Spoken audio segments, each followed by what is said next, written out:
Aloha. Aloha. You can do better. Aloha. Aloha. Thank you. Welcome, everyone. My name is Madilyne Nguyen-Acosta. You can call me Maddie. I'm a dancer with Te Aumana. I've lived in New York for 4 years now, and I'm really excited to host this wonderful evening. If you didn't know why we're here, we are celebrating Tatou Festival hosted by Te Aumana. And Tatou Festival means together, all, everyone.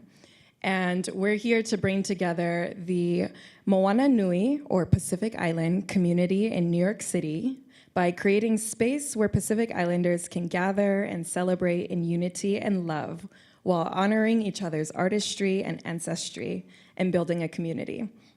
So thank you for joining us on day 2 of Tatou Festival.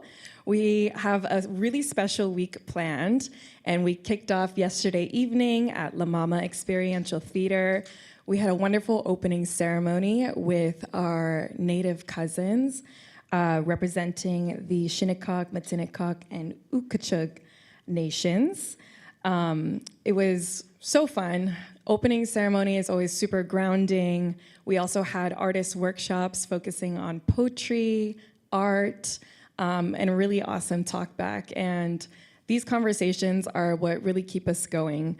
It's really amazing to continuously learn and discover how all Indigenous people are related and how our cultures intersect. And I hope that you guys will get a taste of that today. Tonight, we're honored to partner with APA Institute at NYU, mahalo to their team, for a special screening of short films by Native filmmakers from Moana Nui, followed by a vala'au, or talkback, with the artists and their collaborators. Before we get started, we'd just like to say a special thank you to the APA team. Thank you, Amita and Sydney, and the rest of the team for helping us tonight.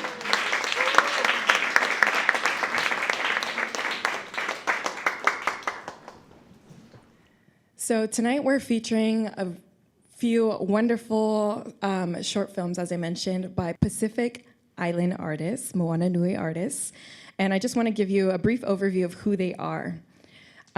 Later during the vala'au, we'll be joined by Lanihuli Kanahele Ole, who's representing the Edith Kanaka Ole Foundation and has graciously shared the Uluwehi Project. We'll also be joined by Hāwane Rios, singer, songwriter, and stalwart Kia'i Mauna, who's featured in Standing Above the Clouds. Sancia Miala Shiba Nash, filmmaker and artist representing kekahi wahi, who does amazing documentary work across the Pai'aina. We also have Leilehua Lanzilotti, whose new work just opened up this year's New York Philharmonic. And thank you all for joining us. We'll also be joined by Dakota Camacho, a Chamorro artist, activist, and creative, who will join us on Zoom later. Mahalo to all of our artists for taking the time tonight. Let's give them a round of applause.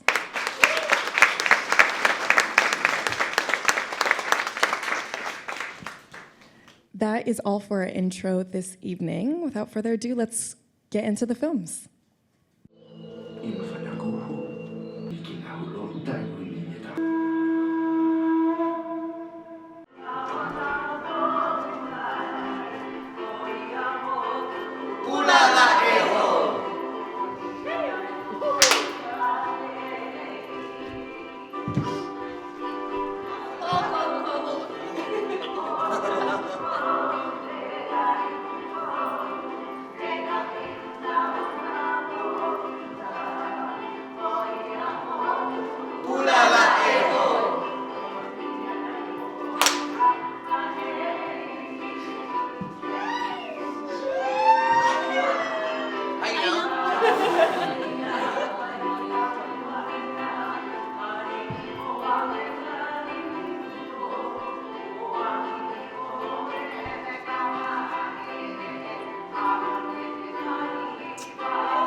to everyone for joining us. What we've just experienced are stories that not only celebrate Moana Nui artistry and culture, but I think you all did a wonderful job of reminding us that, one, art is activism. And all of us here, whether you're part of the community or not, have a responsibility to preserve culture, malama aina, all of the above. And that's the theme that brought us together here tonight. The theme of tonight is action, climate, awareness, and activism, and that shows up through cultural preservation, hula, art, again, malama aina. So each of you, I have a few questions to start us off, and then we may open it up to the audience. So audience, if you have some questions, please keep them brewing and hold on to your thoughts. We'll spend these next few moments in conversation with one another, touching on these themes. So to start off, I want to start with you, actually, Dakota. How do you see Moana Nui art and storytelling as tools for cultural preservation, climate awareness, and activism? Okay, well, first of all, ha'awhai Zamida mo'asi ni finatamidu ba'guna puangi. I greet you all, my relatives, those who look after all of creation and each other. Thank you all for coming today. Mida mo'asi lokui no imamofo na natao tao guatu gueno. Idza lanape hoking, miga mo'asi no iman mo fotna, zan hokuku na menyana niha. And I also greet the ancestors of Lenape Hoking, of what we now call New York City, and give thanks to them. The question is interesting to me because, you know, our culture is our stories, is our language. So anytime that we're learning and practicing our cultural traditions, our languages, that is the continuity of our culture. And our culture and the environment are one and the same, because our culture comes from the environment. It comes from our relationship to the ta'anu, to the land, to the tasi, to the ocean, and to all of our relatives that live in the places that we come from. And so the teachings, for example, I am Matau or Tsamoru from Laguas, which is momentarily known as the Marianas Islands. And our language is called Finuhadza. It means the language that comes from within the land. And so when we speak our language, we are in alignment with the land. You know, we're bringing our awareness and our attention into alignment with the land. And for me, that is climate action, because if we look at the root causes of the climate crisis, it is humans' unawareness, lack of awareness of our unity with the land and with each other. And so what enables us to, you know, do desecration of our lands and other lands is when we lose that that memory, right? The memory that we are one with the land, we are one with the waters, and we're one with one another. We're interconnected. And so when we sing our songs, when we dance our dances, when we weave, you know, our leaves, when we eat the food that comes from our place, all of that is a way of reminding ourselves and reminding those who those songs touch, right? The vibrations awaken within us. Would anyone like to add their perspective? Sancia, I'm looking at you only because I want to know your perspective as a documentarian. How do you approach this work and see storytelling as your tool for cultural preservation? Aloha nui kākou, mahali a oko no ke kono ana mai. I'm Sancia Miala Shiba Nash. I'm a filmmaker from Kihei, Maui, but I live in Honolulu. My ancestral roots are in the Japanese archipelago, specifically Morioka and Shikoku Island. I'm one half of Kekahi Wahi, which is a film collective, a grassroots film collective that I started with my partner, Drew Kahu'aina Broderick. He's an Oiwi artist and educator from Mokapu on Oahu. And for us, we really started kekahi wahi because we had frustrations around Hollywood depictions of Hawaii and of Moana Nui, and trying to sort of amplify and think about how we can make films that are uniquely Hawaii. I think a lot about how maybe like 95% of our food comes from outside Hawaii, so that can also be applied to cultural production. I think a lot of the images that we're inundated with are also coming from the outside, right? And so how can we try to have a perspective in our home?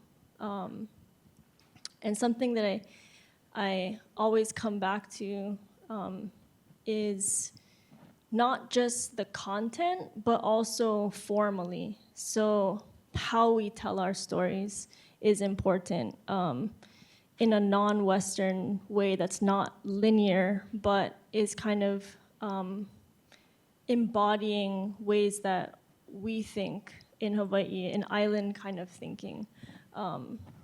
And I think a lot about that spiral when we think about history and time, not kind of a line, but sort of a cyclical way of thinking.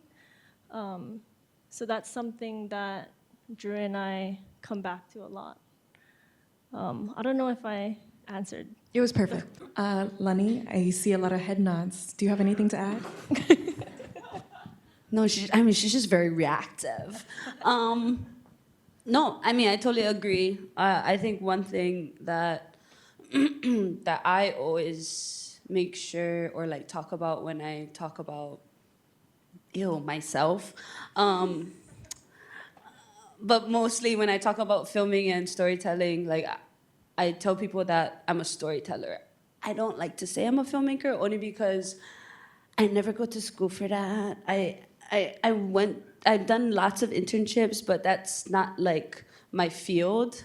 But I know that I needed to find a different way to follow my family's legacy, which is to make sure our hula is carried through for generations. And I wanted to make sure I was able to add on to that. And one thing or three things that I prioritize when it comes to storytelling is, I call it my 3 Ps.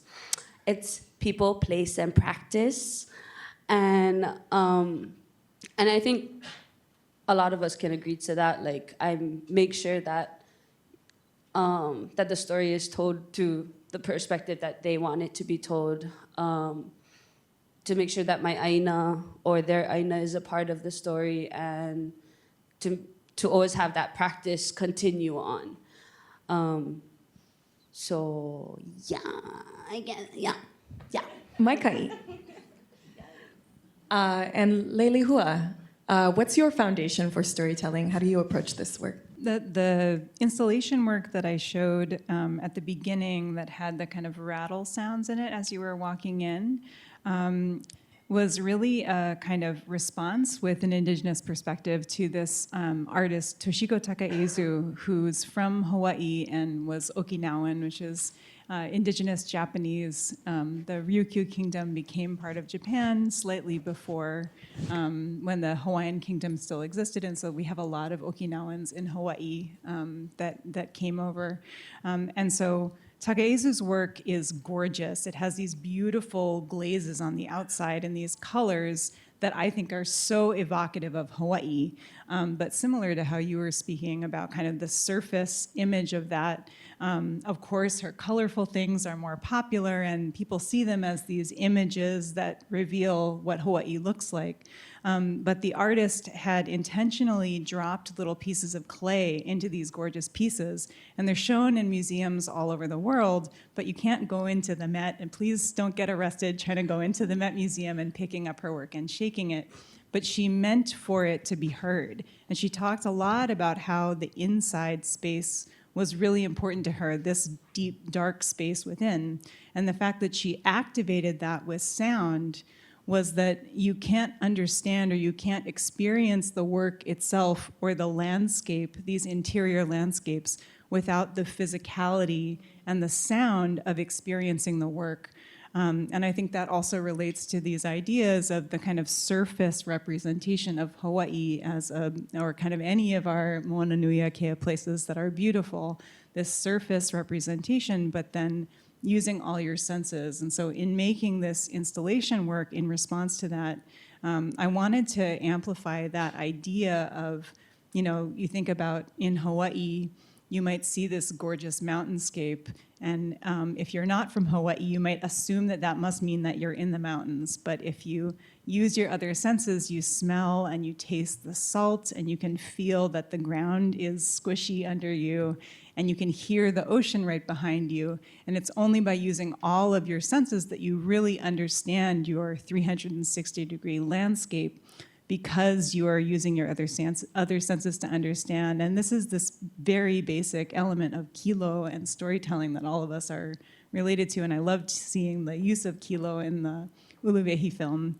And that sense, so I wanted to bring that element also, as this is a work that's on tour. It was here in New York, and it's currently in Wisconsin. It was in Houston earlier. To bring that to diaspora, to also have the experience of being able to be immersed in these environments that very intentionally don't have buildings on them. There's all these shots of Mauna Kea that are shots that are very intentionally not showing the structures up there, to kind of imagine what this relationship could be. And even though there aren't people in the frames, the idea is kind of inviting, with more senses, with sound and this immersive installation, diaspora to be able to have that sense of place. Because I think when we talk about place-based work, especially in Hawaii and a lot of Moana Nui Akea, we have to talk about displacement. And all of that is related to all of these issues of climate and displacement. So it's a kind of long answer to that, but that's part of what the work is. I want to move over to you, Hāwane. Leilehua just mentioned the diaspora, the awareness of all of the topics we're touching on today, and I think Mauna Kea has reached global. And when I think of how we stand with Mauna Kea, I automatically think of you and your family. We would love to know, it's been a while since some of these films have been released. So where are you now in this journey? How's the work going? How's it continuing? Mahalo. Well, first I would like to thank you all for coming to my graduation into my late 30s. Thank you. It's her birthday. It's my birthday. I'm a Libra, so I don't mind talking about me. No, I'm just kidding. Anyways, moving on from me. Nah, I'm just kidding. I am really happy to be here. And I so mahalo to Kaina and Anthony and all of our friends here at NYU, and mahalo nui for everyone here coming to share mo'olelo. And we have a word, it's called kuku'i vana'au, and it means to tell stories until dawn. And that's how I see film, that it is something that is going to last. And I think about the importance of film. Before I answer this question, I made my own question, and I'm gonna answer. Because I like to facilitate my own panel. No, I'm just kidding. People don't know that I'm so funny. Everybody thinks that I'm so serious 24/7 and so ceremonial all the time, which I am part of the time, but I love to laugh.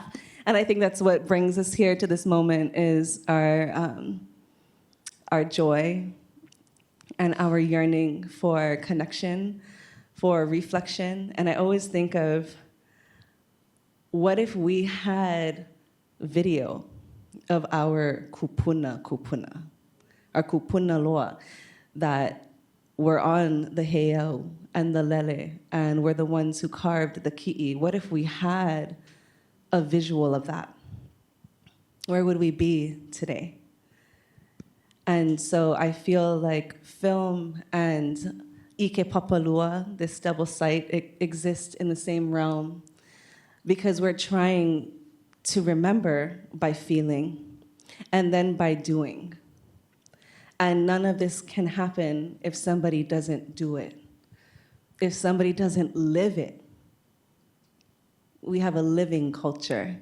Many people around the world like to contextualize us as something of the past. Hawaiians were, Hawaiians used to, Hawaiians no longer.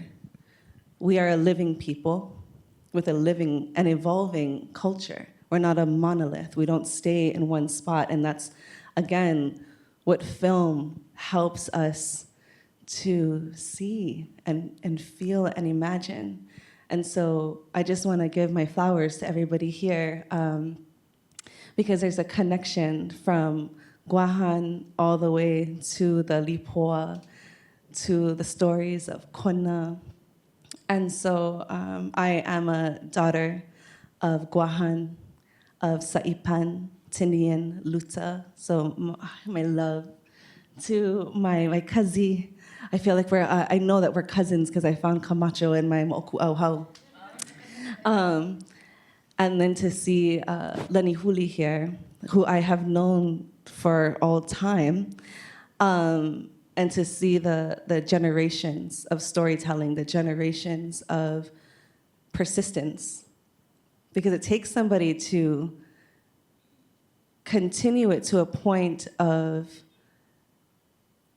beyond practice. It's beyond practice. And to watch generations dance, and generations know where that comes from is so beautiful. And that is the same as the mo'oku'auhau of the Mauna. And so today, I am 37 years old, and that means this year, I have sickening, this year, yes, 37, this year will make 15 years of me standing consistently every single day for Mauna Kea. Thank you so much. Because it's so wild and it's so, again, like, you know, in the film, heartbreaking, so beautiful at the same time. And when I look back at my younger self, I just want to hug her because I grew up on the front line. I was in my early 20s when we did our first front line. And I watch it back now as who I am now. And I'm so grateful for every part of the journey and also so grateful that it was filmed. Standing Above the Clouds took 6 years to film.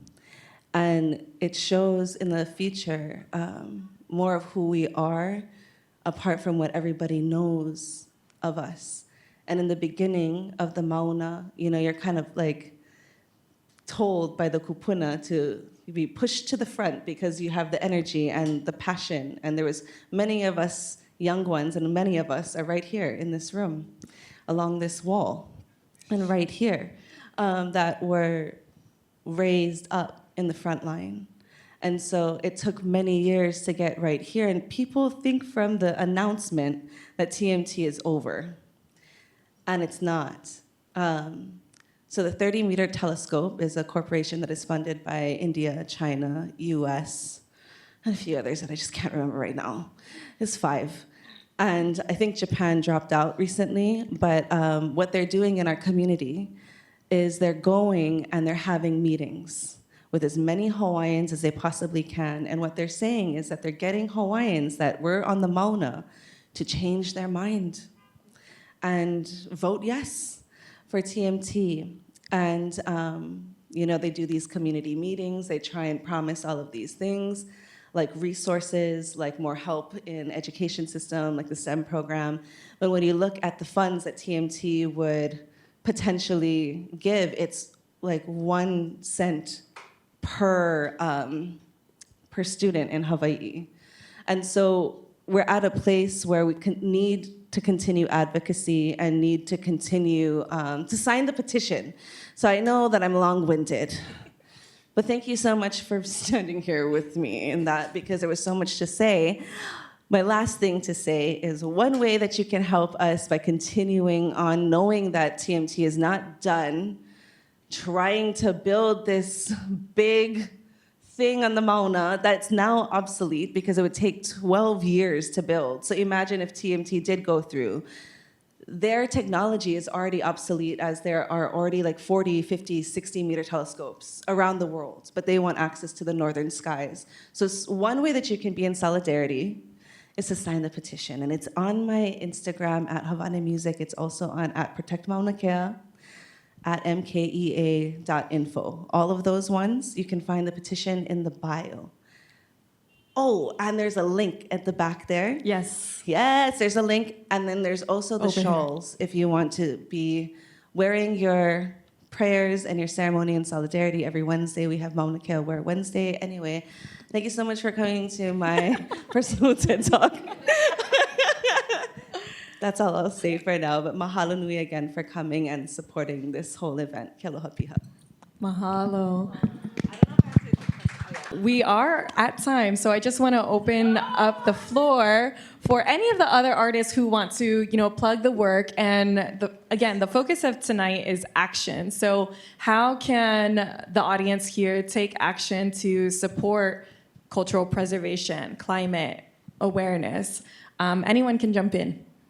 So ka Uluwehi o kekahi, or the Uluwehi Project was an idea when I was in high school. And basically, if you guys watched Project Kuleana before, I wanted to do a rendition of that, but with ka Uluwehi o kekahi. As 2023 came along, the year of the limu had just passed, and my great-grandmother, Edith Kanaka Maoli, who wrote the mele, became one of the faces on the U.S. Mint Quarter. So, yay, period. So that was one thing that we wanted to make sure, I wanted to make sure that I did something for her, and also for something that I love, which is limu. I love to eat it. I just love that it's just different, from just our forest and everything that I'm usually used to when it comes to a hula dancer. Because in our hula, we dedicate our sweat and our energy to Laka, which is our forest god.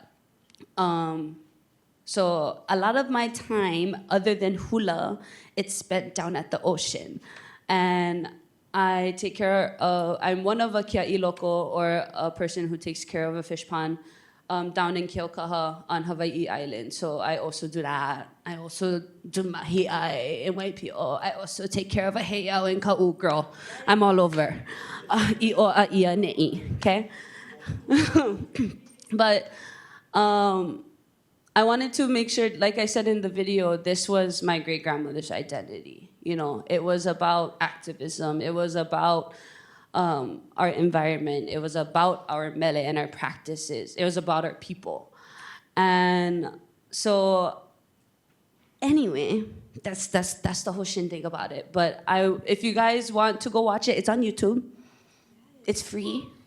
Go watch it for the people. Hey.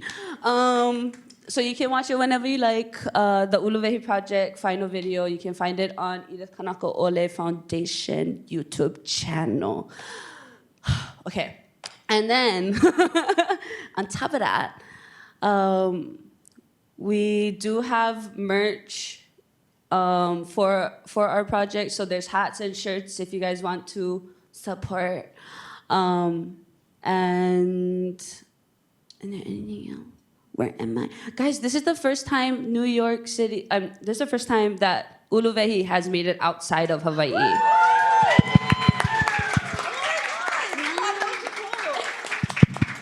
Happy birthday! So much to celebrate. Yeah, so mahalo nui to you guys for being here, and mahalo to NYU, to Kaina guys, to Anthony. Mahalo nui for having me and having this opportunity. My great-grandmother was a scholar, so for her to be from UH Hilo to NYU is like a huge thing. So, yay! Mahalo nui! Yay! There's a lot of really intense militarization that's happening in our islands right now. And I want people to know about it. So this year, later this year, the U.S. military plans to open a live firing range over our aquifer. It's in the northern part of the island where they've cleared about 400 football fields worth of limestone forest. And the opening of the firing range also means the closing of our access to fishing grounds and to the Letetsan families' ability to access their land. And so we are raising awareness about this because they plan to fire 7.2 million bullets in the firing range per year. And it's where we get 90% of our drinking water.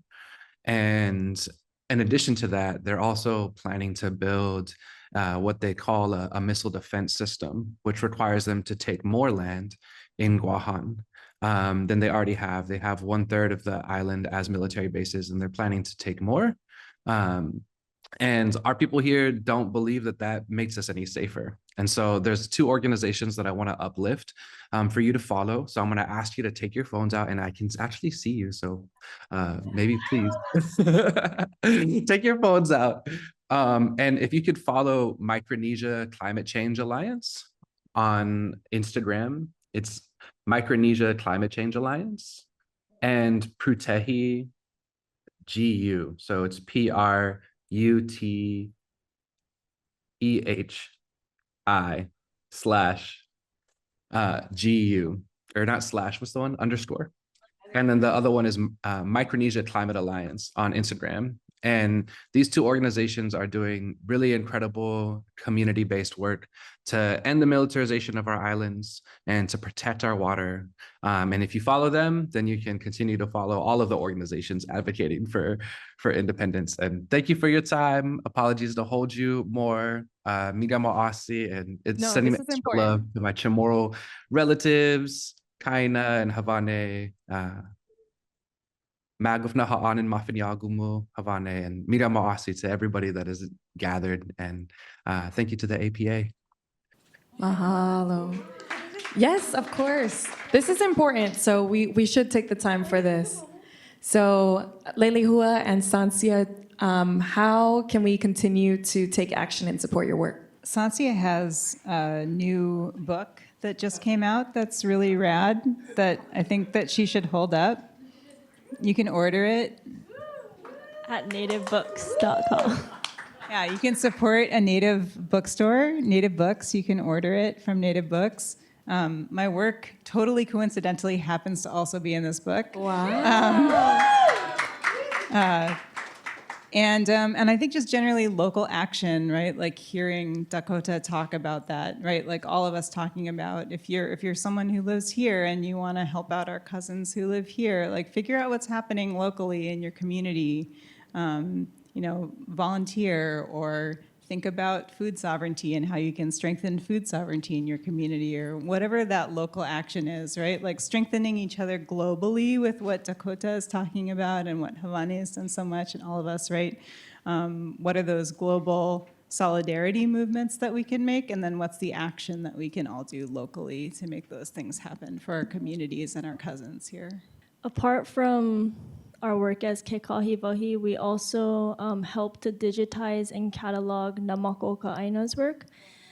And Namako Ka'aina, founded by Auntie Joan Lander and Puhi Paul, in the early 80s, they documented Hawaiian land and water rights struggles for about 40 years. And right now they have about 6,000 videotapes in their home in Ka'u, and all the tapes are deteriorating, just as time goes on, and so it's kind of a race for time for us. And there's 6,000 videotapes, so if you can support our work, that would be much appreciated. It's Namako Ka'aina. Mahalo. Mahalo.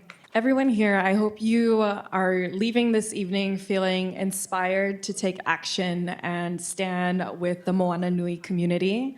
As a reminder, once again, you can take action by scanning the QR codes located at the back of the room. There's 3 petitions for you to sign. And there are other ways that you can continue to support, like buying merch, following on social media, and just continuing to talk. This conversation does not end here. The work does not end here. And we hope that you leave this room tonight feeling inspired. That's the main goal, for you to take action. And yeah, there's nothing else to say. On your way out, please be sure to check out the merch table, take pictures, tag Tatou Festival on all social media, and we hope to see you later this week at the next 3 days. Tomorrow we'll be at Judson Memorial Church. Then we end the weekend at La Mama Experiential Theater. More details are on social media and on the program in the back. Let's give another round of applause to our artists. And aloha.